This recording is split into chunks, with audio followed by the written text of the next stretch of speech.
Hello, Graham Taylor. Hello, Mark. How are you? I'm okay. After seemingly a decade of trying to get in touch with each other, we finally managed it today, which is good. But for the folks at home, I've got a question for you, because this series is called Meet the Archaeologist. Are you an archaeologist? Can you introduce yourself to the folks at home? Well, I'm not an archaeologist. I wasn't trained as an archaeologist. I was trained as a potter. Okay. So I've come at archaeology or archaeological ceramic technology from the side of the potter. I've been researching and messing with experimental archaeology for the best part of 30 years, and for 20 years as my sole source of income, basically.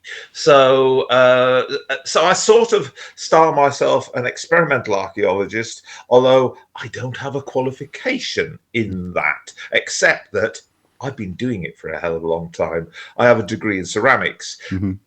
And I suppose I'm probably going to preempt questions you would ask later, but I should say that the reason that I ended up doing this was because even when I was doing my degree, back just after Julius Caesar got to Britain, basically, long time ago. Troubled times. Yeah, absolutely. 1970s, actually. I started researching ancient pottery technology with the intention, really, of bringing to bear bits of ancient technology into my contemporary practice, and spent a lot of time with archaeological journals and research projects. And so often I opened them up, started reading them, and they started explaining the technology, and I was sitting there going, no, that's not right. That's wrong. And going off and doing my own experimentation. So that's how I came into this. Yeah.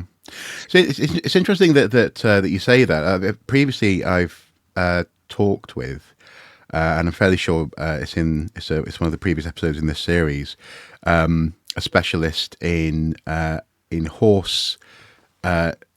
She hates the term horse gear, but horse gear. Reins and saddles and stuff. Tack. That's the word. That's the word. Yeah. And she was saying how actually it's interesting that the people will state very confidently more or less received wisdom about niche knowledge when it comes to the past, because their specialism is, for example, maybe the Romans or the Iron Age or whatever, and therefore they think that they should know what horse tack looked like and how it was used and how it was deployed in the Iron Age, and so they don't really think to actually look into, for example, a specialist area. Yeah. I mean, another example of this would be studying the brain. When evolutionary anthropologists were looking at how the human brain came about, it took quite a long time for Stephen Mython, I think, was one of the first to actually go over and talk to a neurobiologist. People who actually study the brain, and neurosurgeons. And so, how did you? You say that you were reading things that were slightly sort of wrong, and or could be better worded if we're being charitable. Yes. Do you sometimes find yourself having to vehemently correct people, or is that something that over 20 years you? I try to gently correct people. Well, okay. What I mean is, does it sometimes require a bit of pushback because actually you're being resisted in that sense? I guess that's what I should say. Yeah. Yes. That's definitely been the case. Yeah. I'm not suggesting you just go and kick the door and no. But what's it like talking to someone who already thinks they know about that period? If that makes sense. Well, it can be difficult. I won't name names. The chap's died since our conversation. That's how vehement you were. but for example, I've done quite a few videos on the making of Samian ware. Yeah. And what I always say, and for those of your viewers who maybe don't know what Samian ware is, it's that Roman red shiny pottery that you see in every Roman collection throughout the world. Yeah. And it was sort of industrially produced. It was it was a mass manufacture technique. And I got talking via one of the organizations of which I'm a member to somebody who was basically Mr. Samianware. He'd done decades and decades of research on it. Now, an awful lot of Samianware is mold made, and it's made in little, particularly the bowls. The bowls are made in molds because the pot comes out the mold with the decoration already on it. And he said to me that he was absolutely certain that molds were not used more than 10 times before they were discarded. Okay. And I said that was ludicrous. I mean, I've got molds that I made in 2000 that I'm still using that have made hundreds of pots and still do so. And he said, "Oh, well, I'll send you some bits of pot. You can have some bits of mold. You can have a look." So he sent me a couple of original pieces of mold, and sure enough, the wear pattern on them was such that it was more than I've got on the longest lived molds I've got. And his argument was that they'd never found more than about half a dozen pots from the same mold anywhere in the Roman Empire. Right. And my argument was that we've probably only found 0.0000001% of the Samianware that was ever made. So you know, but he was very fixed in this idea, and I did have. I'm not sure I ever convinced him that the molds were used far more. So it's it's one of those things. Well, it's something I'm sure you've come across the term the Pompeii premise. This idea that when you come across an archaeological site, you're finding it as it was when it was buried, as opposed, which is a flawed notion, in my opinion, certainly. Yeah. And yeah, it's interesting though how I think archaeologists, because we love stuff in that sense, we're very similar to metal detectorists. We love finding stuff. We often think that the stuff is a more complete picture of what was going on than it necessarily is, possibly. And there's a certain amount of bias as well, I guess, in that sense, because you get a sense that you're getting lots of pottery in a site because lots of pottery will survive. It's a hard material. It doesn't rot away. It doesn't. It's more difficult, I guess, to easily reuse or repurpose, like metal, for example, or leather. Certainly, in terms of its shape. And so maybe you get a sense of, well, we've got so much roof tile here. We must have all the roof tile in the world. Well, no, you just got a lot of roof tile on your site because roof tile, survives better. But that must be somewhat sort of satisfying in so much. Did you think it sort of helps you to feel less awkward about the fact that you don't have a formal archaeological qualification? Because in that sense, your expertise is adding. It's certainly not lacking. Yeah, I mean, I've worked. I've worked, for instance, with Newcastle Uni quite often, and I once said to Ian Haynes, I said, I sometimes sort of have imposter syndrome when I sort of realise I'm working with Dr. So and so and Professor so and so, and here I am, Graham Taylor, BA on SRAM, and that's it. And I said, I really feel that I should have taken the time maybe to get a master's or a PhD. And he looked at me and he went, "Why?" And I said, "Well, yeah. The issue is I've been doing it so much that I haven't had, I don't have the time to do a PhD. But I'm working. But I mean, for instance, this weekend, Alison Sheridan's coming down from Edinburgh to bringing stuff down to talk to me about.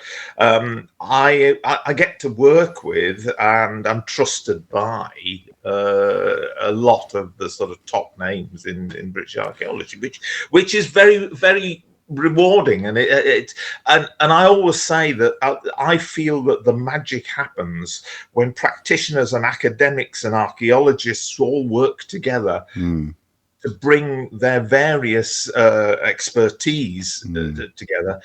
And you get so much more out of a site or so much more out of a find by doing that.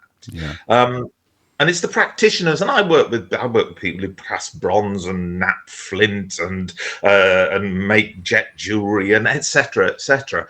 And all of us are working with museums and archaeologists to bring as much out from those finds as we possibly can. And you know, I've clocked 70 now, and I do not see myself retiring. I'd be awful if I retire. You'd go potty. Hey! Absolutely. Hey. But no, I'm here all week, folks. No, but in that sense, actually, I think the if you forgive the comparison, I think it's a bit like.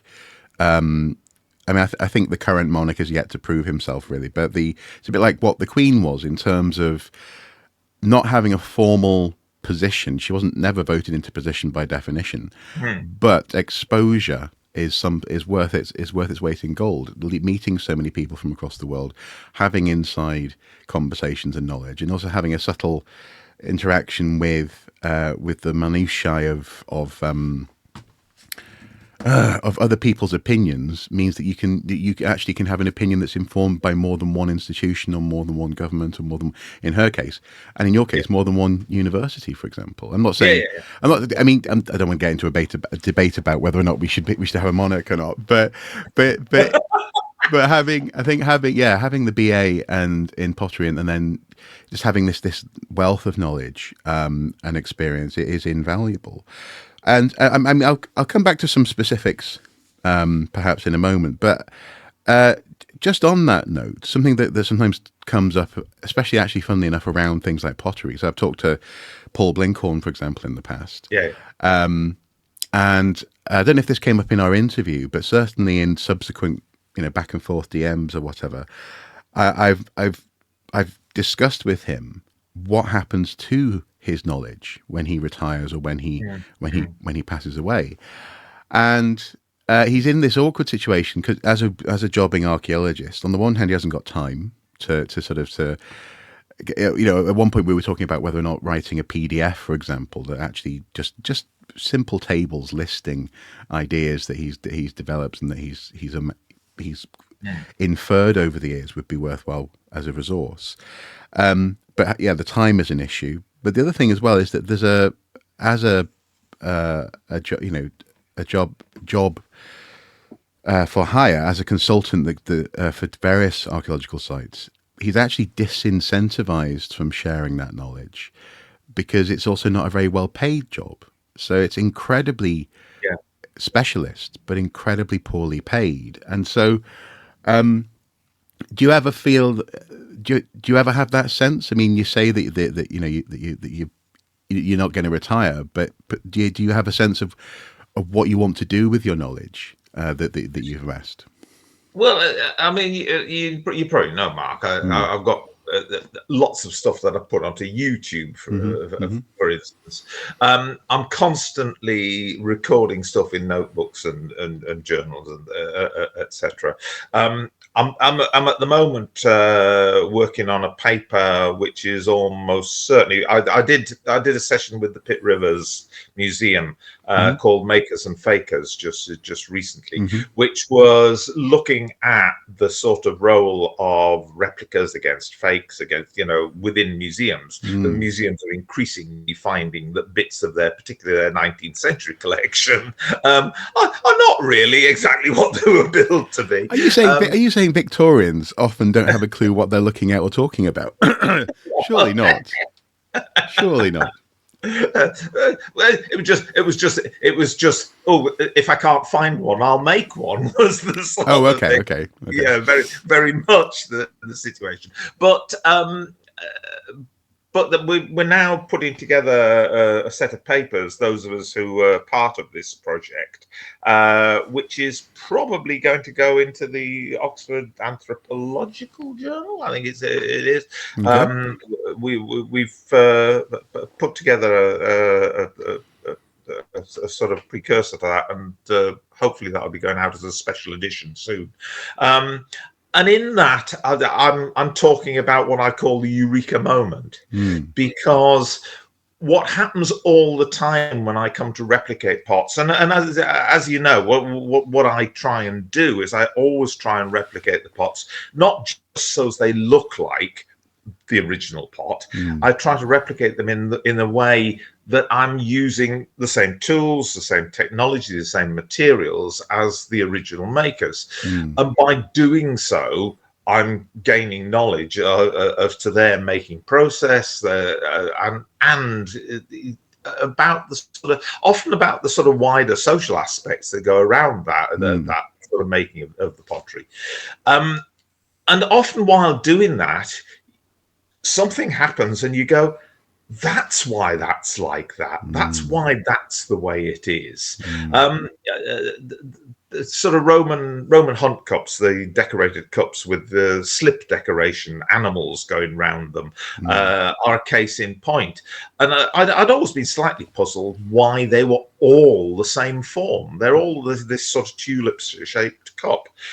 They get wider, they get narrower, they get taller, but they're all this tulip-shaped cup. And it was only when I came to decorate them that I realised it's actually the perfect form in which to actually decorate onto them. And you sort of go, right, okay, now I've got something.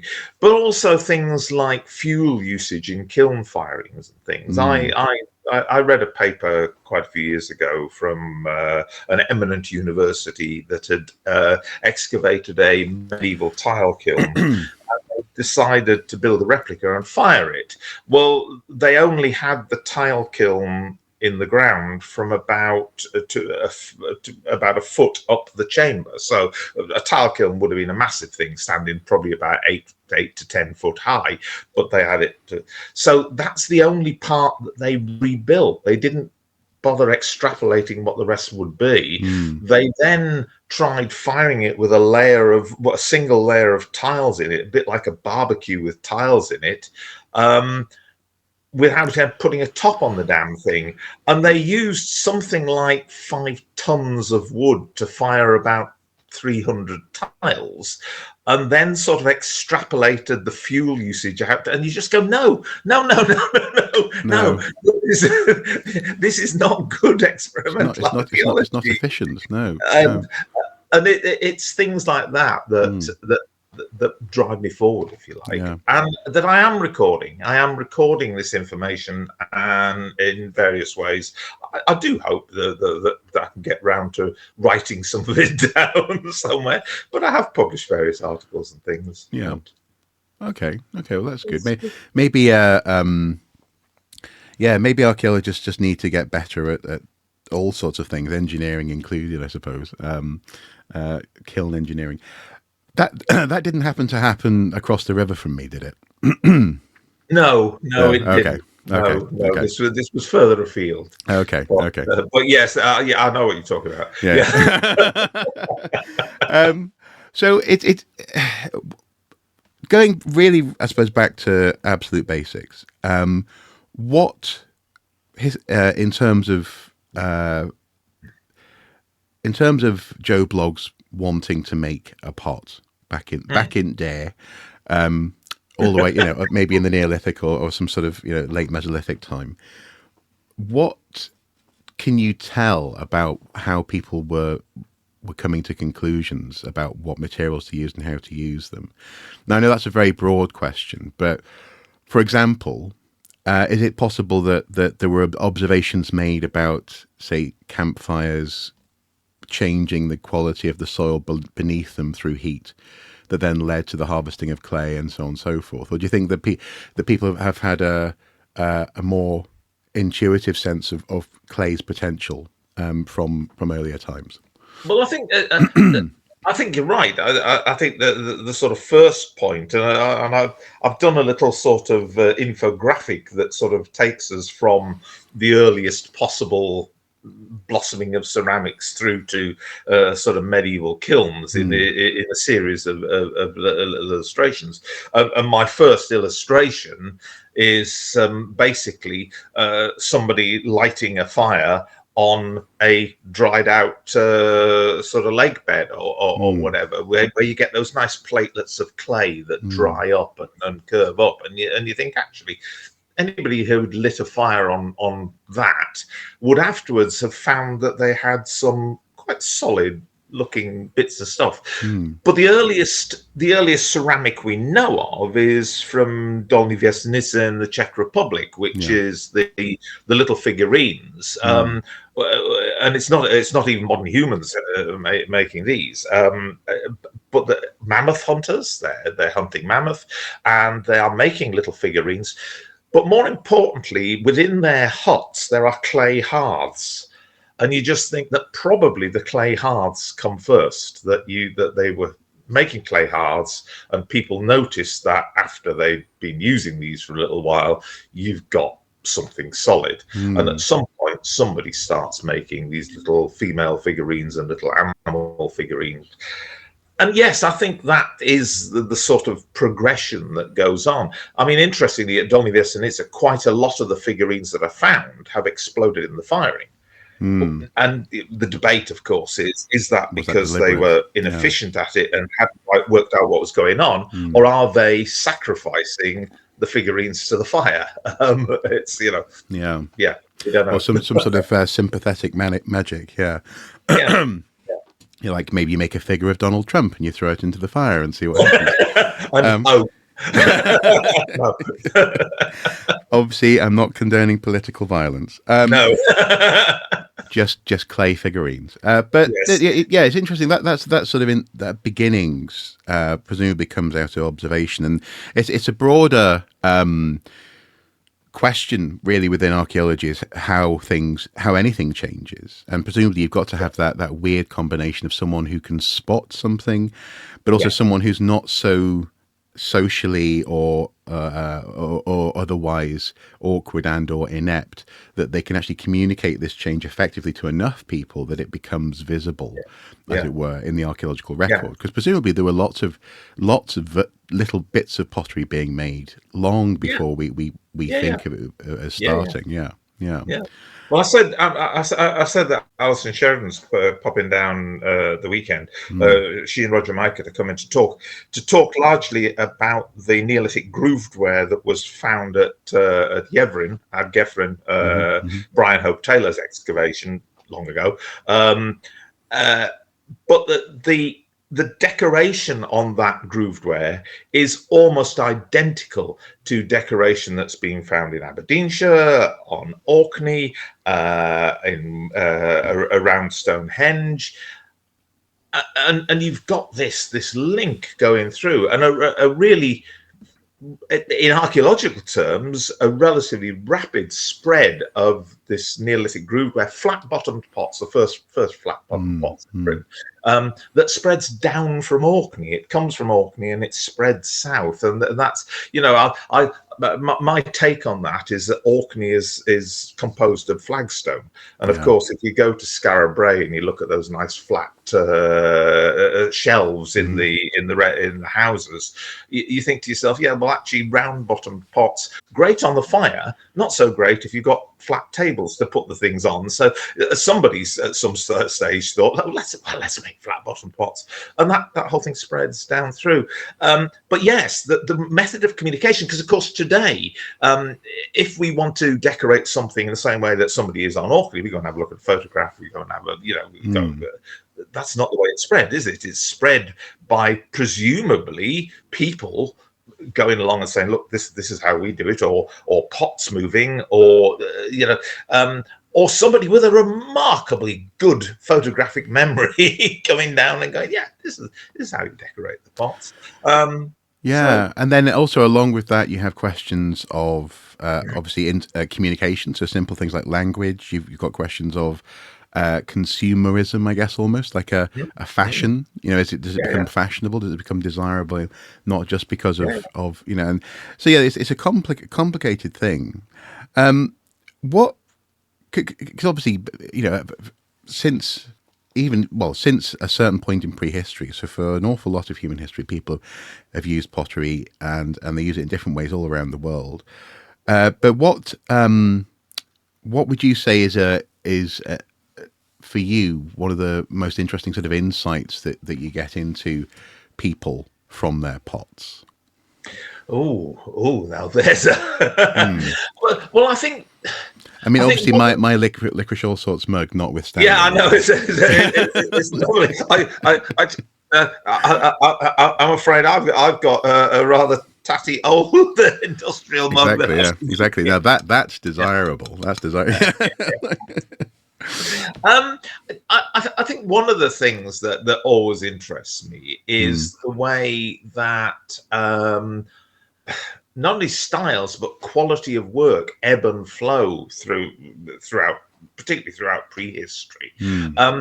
But the way that at times you see, for instance, in the sort of blossoming of the Bronze Age, if you like, the time that people are taking to decorate pots. Now Hmm. it starts in the late Neolithic with the grooved ware pottery. Um, and you know, when I make these replicas, I did a video on YouTube a couple of years ago. Somebody online had said that a large grooved ware pot could take several weeks to make because you had to make a section and let it dry, and Hmm.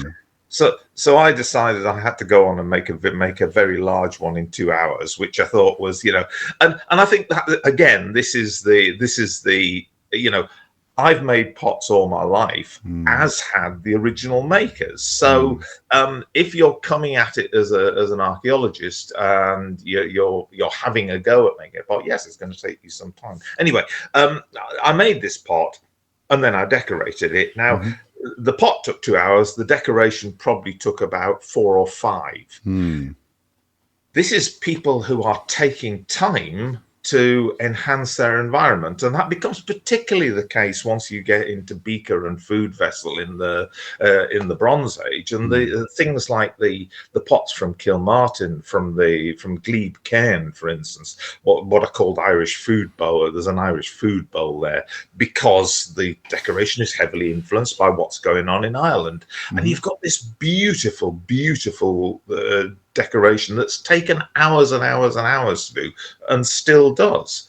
And then we move forward in northern Britain, and we've got that spreads throughout Scotland and into what is now Northumberland, and we have the same sort of thing going on. People taking a lot of decoration, and then we hit the Iron Age, and all of a sudden, it's a question of we found a bit of clay and we made a hole in it. Hmm. Because the quality just disappears and you go, Hmm. why, what's happened here?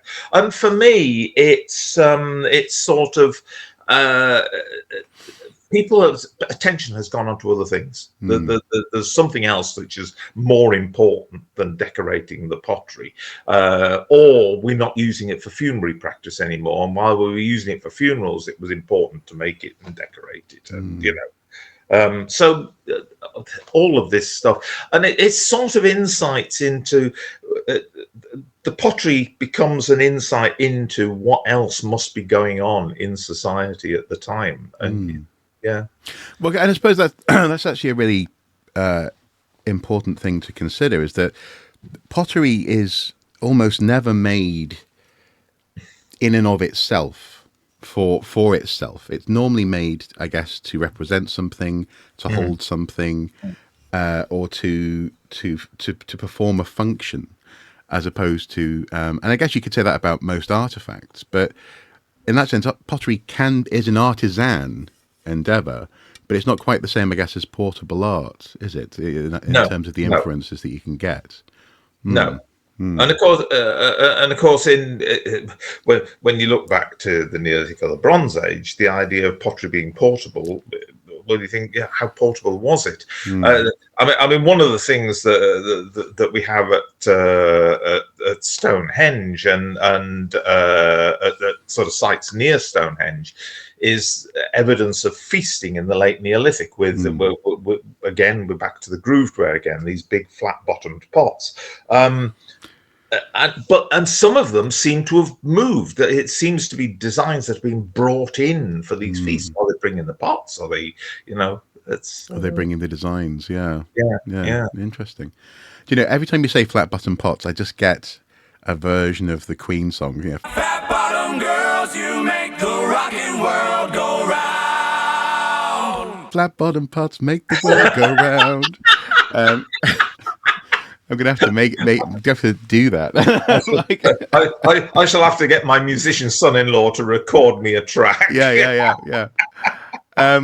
So that's good. That's interesting in as much as the ebb and flow, and the fact that it's not as for example we know with metallurgy, for example, it's not an incline plane. It goes up and down, and the reasons for doing it change. In the case of metal, I used to see a lot of archaeologists say, well, of course iron comes next because it's just better than bronze. No, late bronze was better than early iron. You've got to have another reason, and the reason probably was the color of the metal or its exoticism. I think Neil Burridge demonstrated that one time. He got asked to make a bronze sword to demonstrate its inferiority to the iron sword, and his sliced bronze sword just whacked hell out of it. Yeah, exactly. Yeah. Was that on Time Team? I seem to recall. I think it probably was. But even after that happened on national TV, I still heard archaeologists saying, "Oh no, iron was superior," from a structural standpoint. It wasn't. But that I guess feeds into that sort of the messiness of people's motivations and why we do things. And I suppose you talk about insight into what, as it were, cultures are thinking.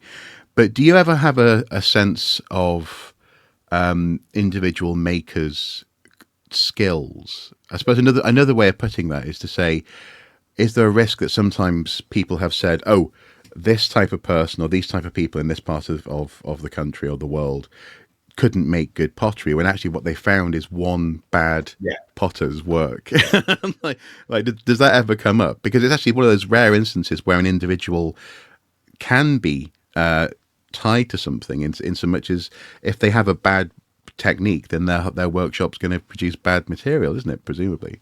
Yeah, I think that's true, and I think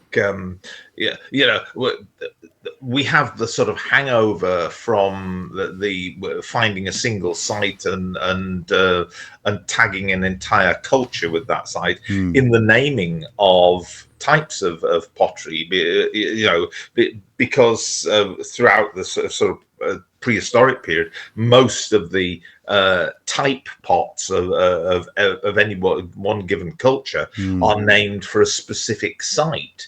And well, I mean, you'd be very wrong if you called this Wall's End ware.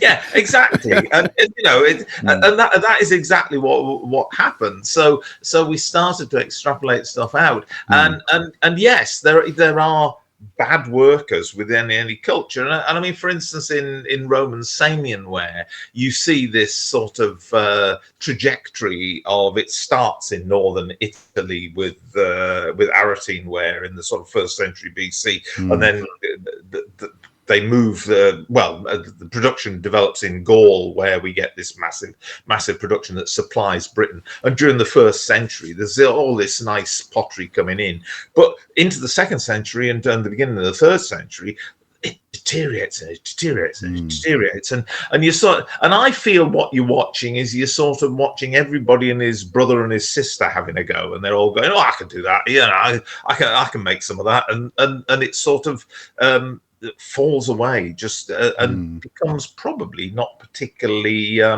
sought after towards the end of its life.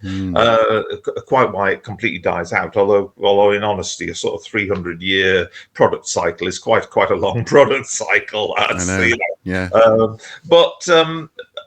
But yes, you do get examples of where individual sites have been used as a sort of marker for an entire culture, and this is just one person doing the thing.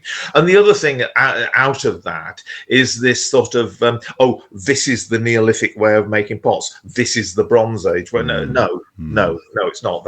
I've always said that basically there are as many techniques of making pottery as there've ever been potters, because everybody has their own little nuances. And while I realise you can't use that as a matrix for actually looking at ancient pottery, it is something that you should always have in your head that yes, we are looking at the work of an individual potter here.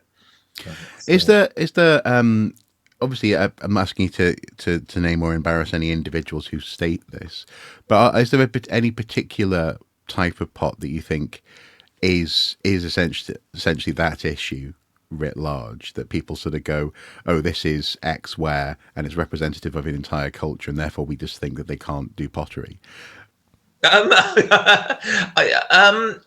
Not specifically. No. I do think that the beginnings of pottery in Britain, and I'm afraid I might even have been guilty of that myself. Mm-hmm.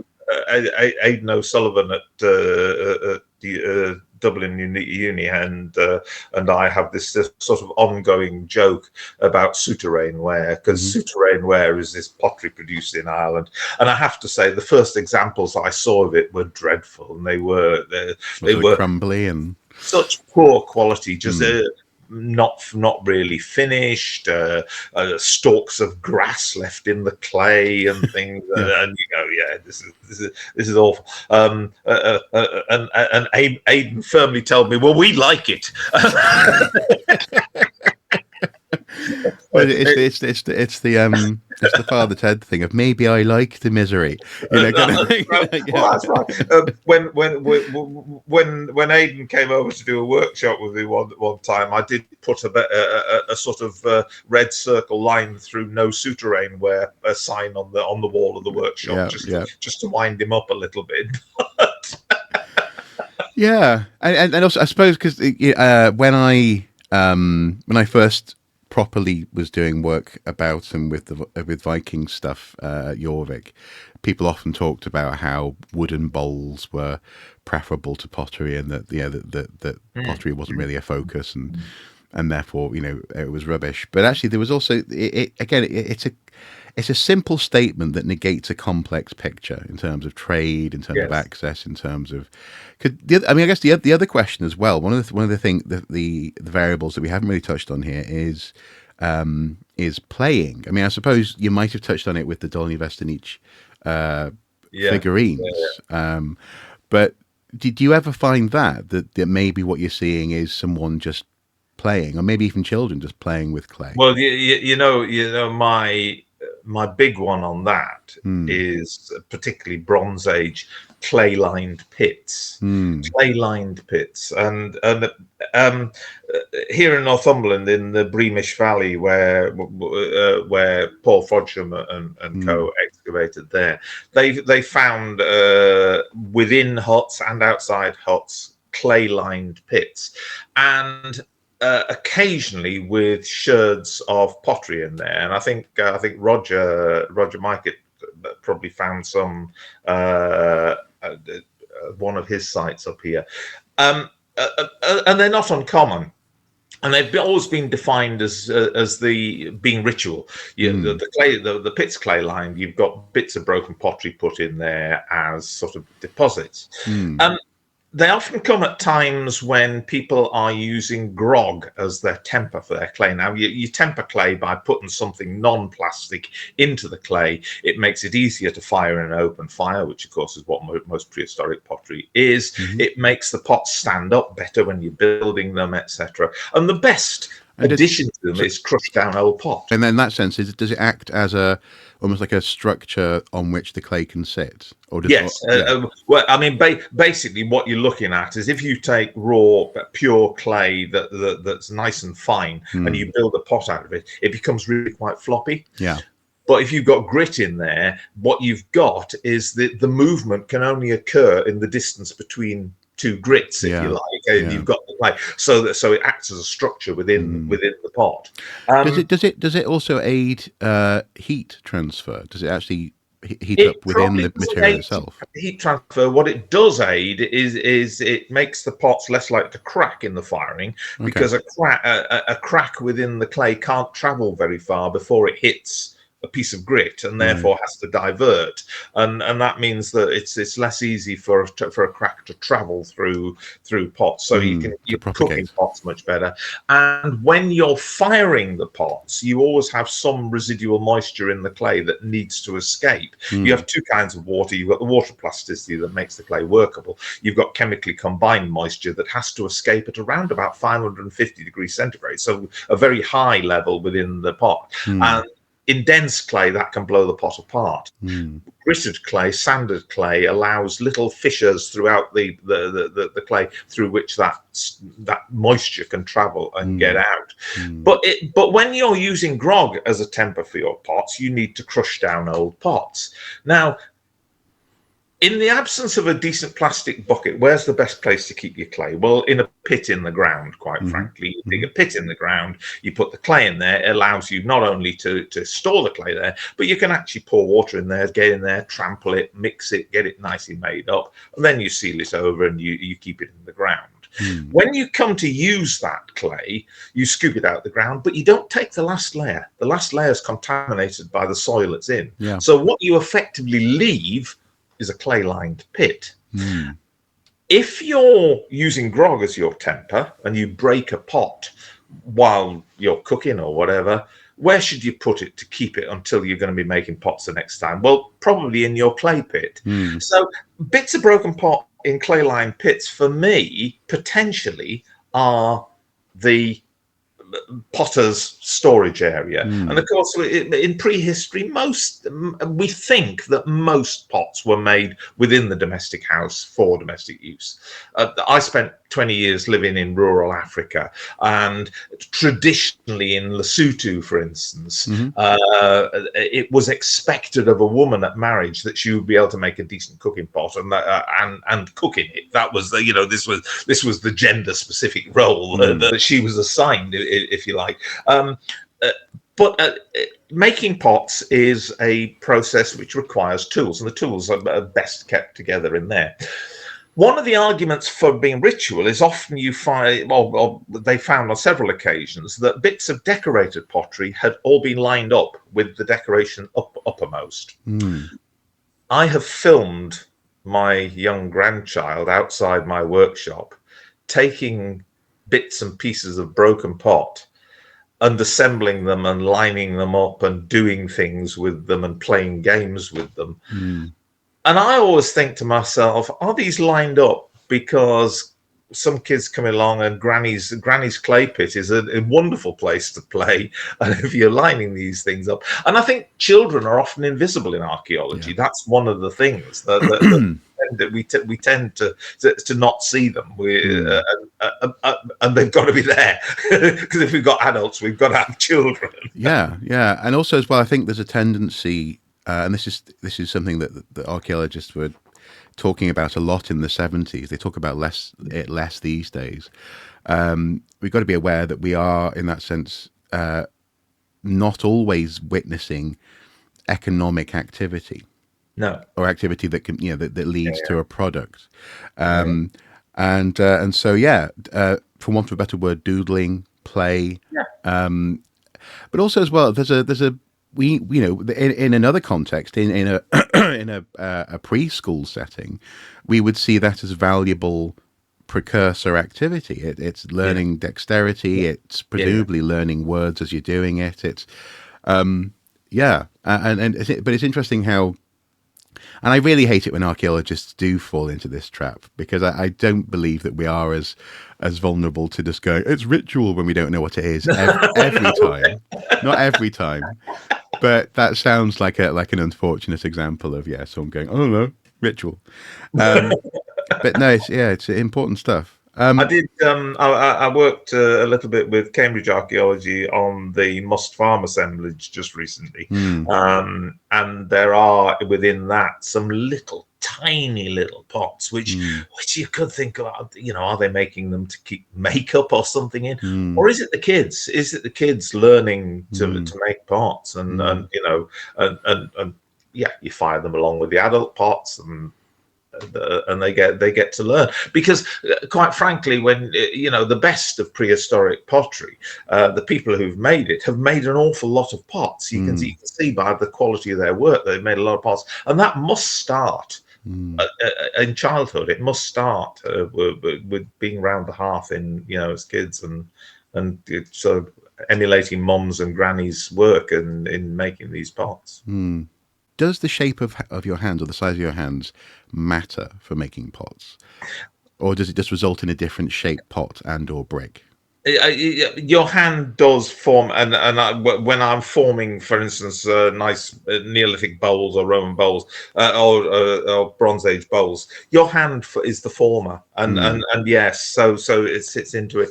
But also, of course, if one has to make very small pots, it gets quite tricky to do these. So yes, I look at pots, and I often talk about in things like beakers and Neolithic bowls. I talk about something that I call reaches, which is when you can see that the belly of the pot has been pushed out by the potter putting their hand inside, and the rim resting there. And that dictates the curve and the shape and the form of the pot. So yes, I do think hands make a difference. Okay, so in some instances, perhaps having a either an employee or a family member with small hands would be useful.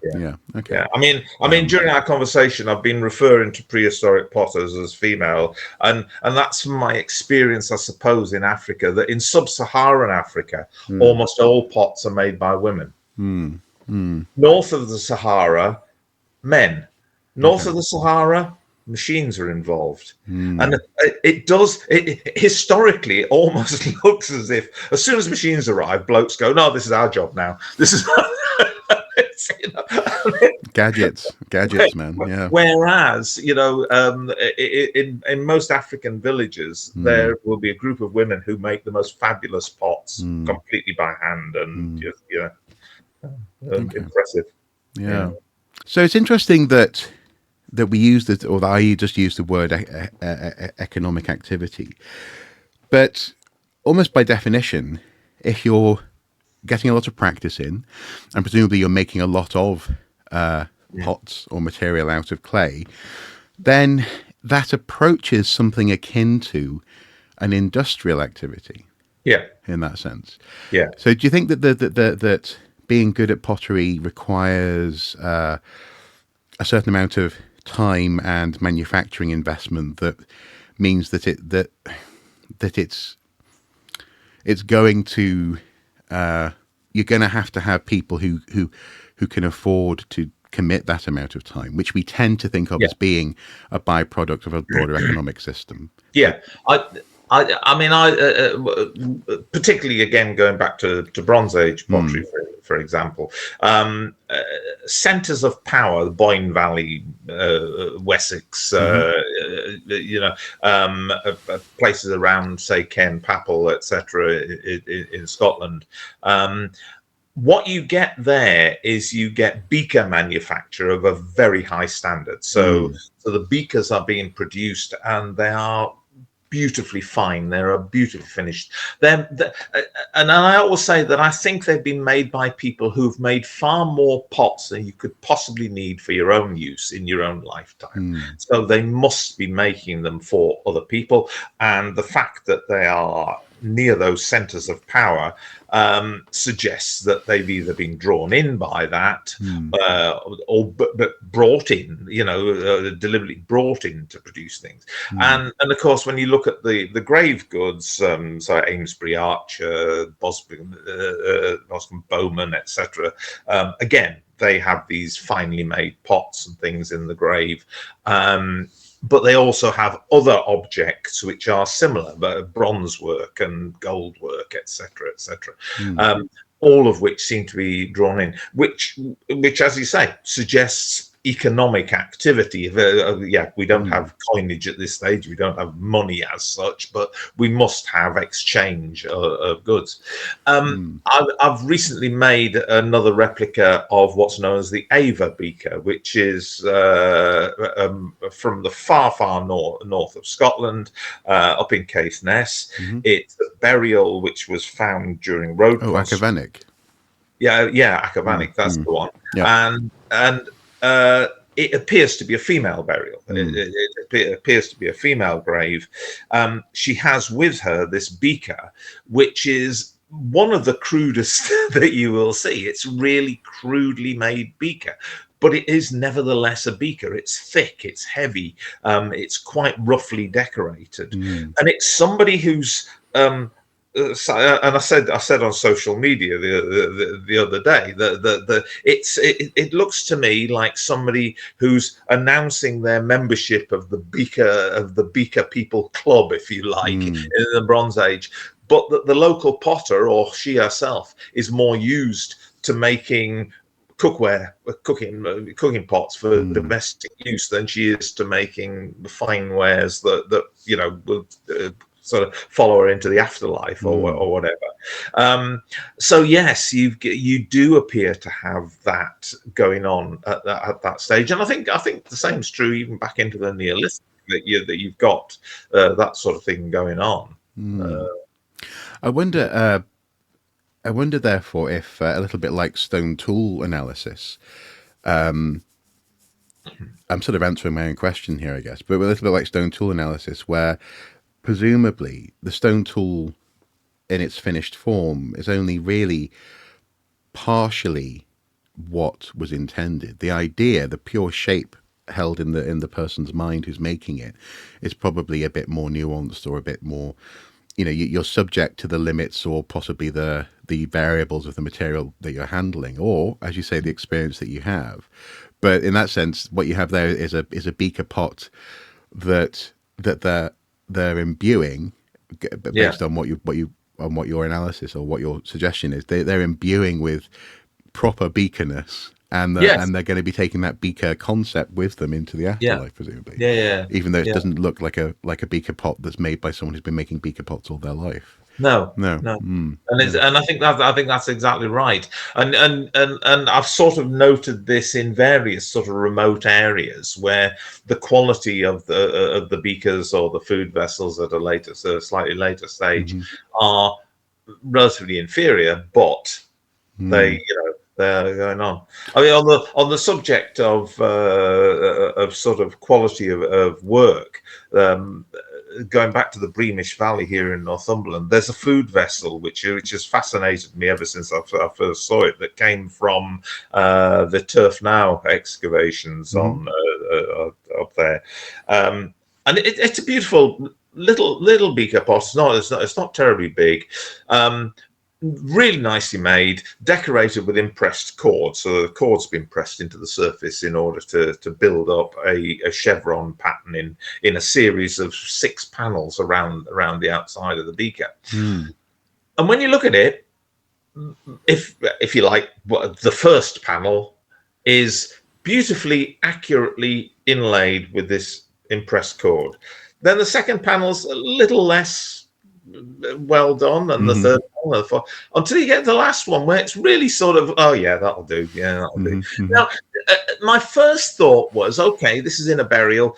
Is it different members of the family doing it? But what struck me was that the cord is impressed into the surface to around about the same depth in each occasion. So it looks as if it's the same person, because when my experience is when I get people to do workshops, or some people will be quite tentative the way they press the cord in or whatever. Is the light fading that this person can't see? Are they busy chewing on a mushroom while they're doing it? Or is it that, and this is something I've spoken to Neil Wilkin about in the British Museum, because Neil has suggested this in some of the gold work, that there is, like with Islam, this possibly at some stage a prohibition on actually producing something perfect. Because it does seem to happen quite a lot. And it's really interesting. There's a beautiful sort of lunate gold piece there where it's done in a beautiful chevron pattern all the way across, and then the last panel is the chevrons are put the wrong way around. And that's not accidental. That's it's strange. So there are bits of that going on as well. And so that's the relationship between a pure concept and an idea that maybe you culturally have inherited as something which is almost holy, being an untouchable thing, and you have to not surpass it. That's an interesting. Yeah. I mean, of course, you'll be aware of there's a one of the pillars at Durham Cathedral is famously wrong. It's incorrectly finished for that reason, which was presumably a concept that was brought back from the Crusades, that places of worship had to be they couldn't be as perfect as God's creation, and so they weren't. Okay, I've got two more things I'm curious about, because I'm aware that we're coming up on an hour of yabbering away. So first of all, in terms of pottery, as you know, we talked about it being an artisan and requiring time and investment, but also presumably for fun as well. So what sort of pottery do you do for fun? Because, for example, I'm aware that you've done. So actually, a friend I recommended to a friend of mine. She's a physics teacher. She wanted a copy of the Venus of Willendorf. Yeah. Oh, Willendorf. That one. And I sort of pointed her in your shop's direction, and she's very, very happy with it on the shelf. But that, I'm guessing that's not necessarily fun necessarily. I mean, presumably it is going to be fun. But what do you just do for, you know, what have you got, like a really weird jug in your house that no one knows about? Well, I suppose. I mean, I do slipware. That pot up there is one I did for my wife for Valentine's Day one year, and has Shakespeare's "Let us not marriage of true minds admit impediments" verse on one side of it. I do like making slipware. You know what? I get so much fun out of all the projects that get thrown at me. I don't really feel the need to relax. I am about to make some more nice wall pockets for my wife's garden, for Linda's garden, or yarden. We have a yard at the back of our place in Rothbury and what I do is I sort of base them on Roman face pots, but then develop them up into queen men and that sort of things. And I enjoy doing that. I do enjoy that sculptural aspect. But of course, Potted History is now myself and my daughter Sarah. Yeah. And since she is so much better at the sculpting side of things than I am, I'm maybe taking a back seat on even doing that. Quite honestly. Okay. Well, it's actually interesting. This isn't the second question, but this is coming on from what you just said. Actually, it's interesting how I've certainly found. Do you mind if I just quickly get some? No. Do. Yeah. I love the fact you always have your paraffin lamp glowing away there. Oh, thank you. It is just a bulb, though. Don't worry, it's not a fire hazard. But no, it's interesting actually because one of the things I do, not least because archaeology, you know, and public education stuff isn't the most lucrative of things, is that I also make creative stuff for sale. But more often than not, though, my archaeological and historical interests feed into it. So, for example, this is a weird sort of artifact that I've been working on. It's like a magnifying glass thing, which I can't help but bring in ideas from research, etc. But I guess the closest thing to really just fun stuff that I've made over the years has been this. It's air drying clay. Nice. It's not been baked, but it's actually, I don't know if you can. Is it easy to get? It's got a little face on one side. No. What it is it's material it's almost like a culture that I've imagined. Hang on. Oh, right. Where that's better. They only have access to ring pulls and bottle caps for mark making. So the ring pull people. And I kind of find that something malleable like clay, combined with a bit of sort of historical knowledge or a bit of a sense of humor, they kind of, it's hard to keep them apart, I guess. So maybe I'm asking you if you do weird things with clay unfairly, because I can't help but be influenced by my interest and knowledge of what people have done in the past with clay. Yeah. Which I guess is all artistry, I suppose. You're always influenced, aren't you? Yeah. And in a way, Mark, when we came back from Lesotho in 2000 and set up our first workshop at Elston, I'd done a lot of sort of research and filming and talking to traditional potters in Lesotho. And I came back with the intention of mostly producing sort of fine art pieces, which were influenced by my time in Africa and bringing to bear some of this historical knowledge and stuff that I'd gained. So I did actually create quite a few ritual vessels of unknown function, because I quite like the idea and I've always been a great fan of the Victorian style museum where you've got a whole load of curiosities, which is why I love the Pitt Rivers. I love the Pitt Rivers Museum, and that sort of a little faded brown label which says sort of brought back by the Reverend Weirs in 1806, and you know nothing more about it, and it allows your imagination to do stuff. At the same time, I love a good informational panel in a museum that tells me all about something. So I'm the person who gets in the way at exhibitions by actually reading the things that are written up. Hey, so long as you're not the person who goes, actually. But actually, I guess because this is obviously it's a manufactured sherd as well. I've made it to look like it's just a broken piece. But in that sense, I guess what you're describing there, and I suppose what I've done here, is it's almost like a thought experiment. It's almost like an invitation to interpret something in the way that you might interpret a real thing. Yeah. Okay, so that's interesting. Yeah, interesting. I suppose finally, I've got to ask you about the Grail.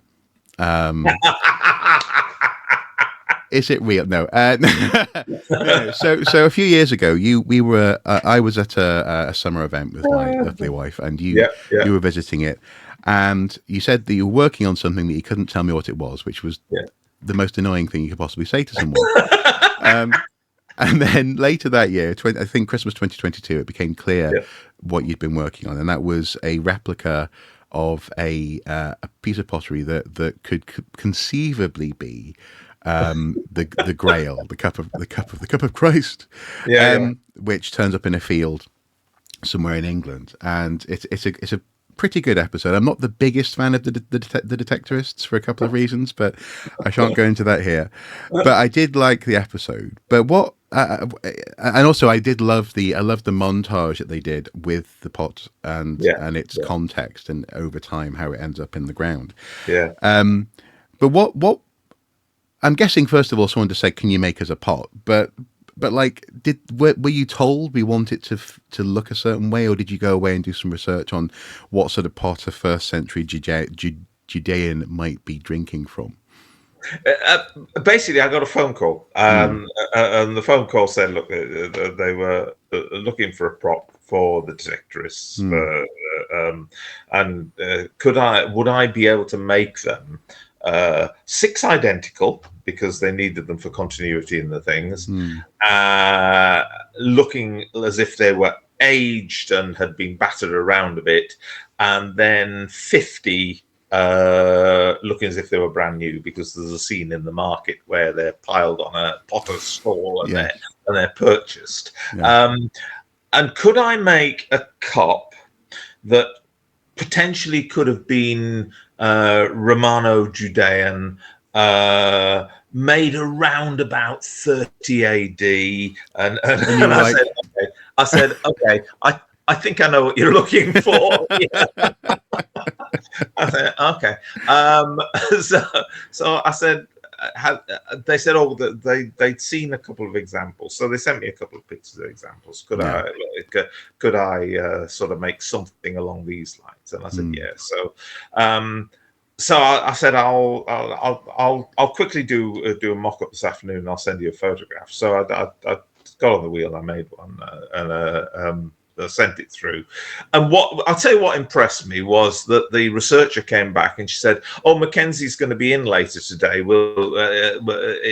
I'll get him to have a look at it." And I thought I do like Mackenzie Crook's work, and I think the fact that he bothers himself with having a look at what the props might look like was something special. And I'm afraid, Mark, I am a fan of Detectress. No, it's fine. I'm not saying I'm not a fan. I'm just saying there are a couple of things that bother me. But yeah, prize money, for example. But yeah, right. Yeah.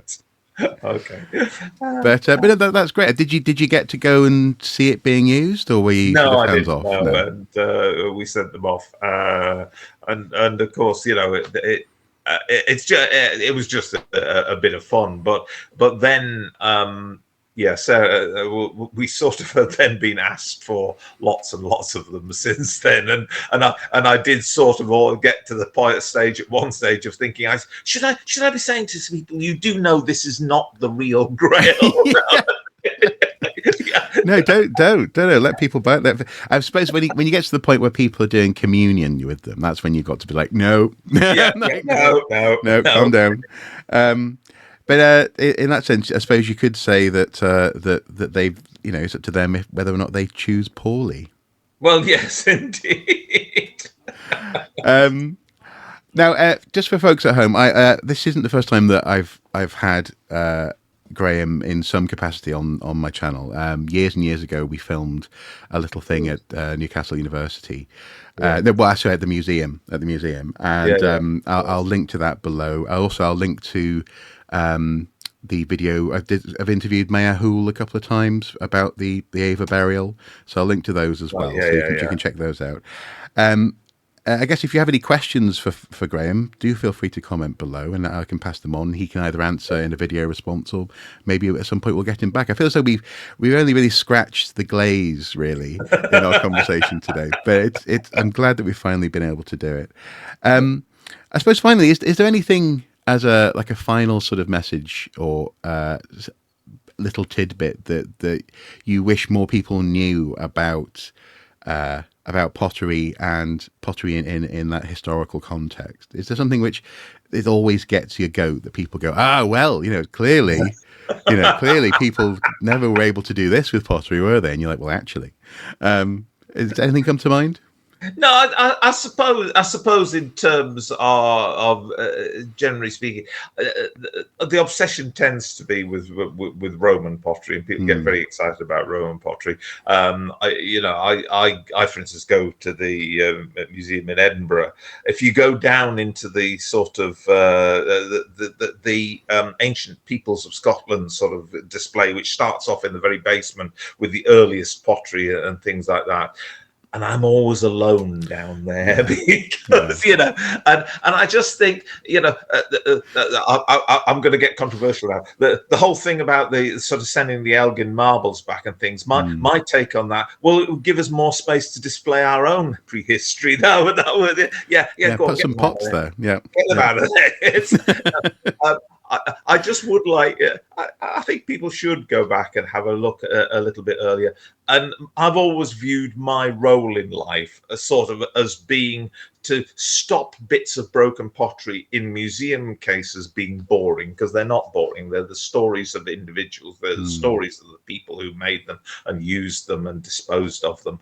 And I'm well aware that people walk past all that broken pottery and go straight for the bling.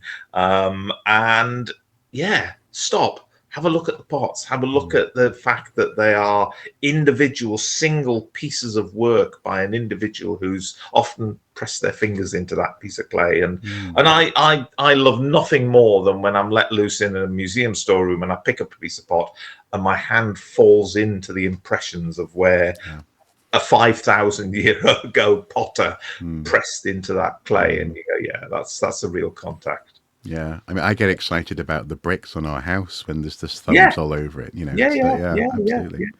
I got invited to a hall a little while ago where they were doing some renovation work, and they'd carefully cleaned the 17th century bricks and stacked them up outside. And the ones on the top had child's handprints in them. Yeah.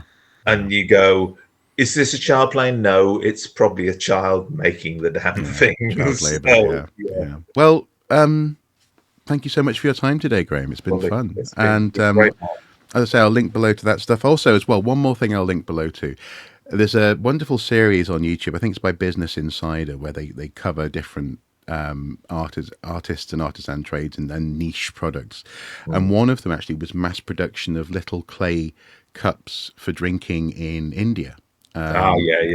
Drinking tea. It's almost like it's like a disposable clay cup. Yeah. And I don't know if you've seen that particular video. If you presumably you've seen them being made, but the rate of production and the numbers and the way that they're stacked, the noise that they make when they clink together as well in the workshop, I think is insightful it was a good insight for that sort of industrial, quasi-industrial, intensive labour that's required.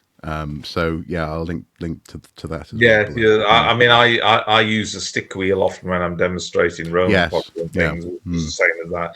And I also talk about on my YouTube channel. I did one talking about experiential and experimental archaeology, and the whole experiential thing of the smells and the sounds and that we get. And while you can't be certain that what you're smelling, hearing, etc., is what you're getting closer. You're getting closer to understanding. Yeah. Grand. Lovely. Right. That was my last final question. We're off. All right. You guys take care at home. Bye bye. Cheers, Mark.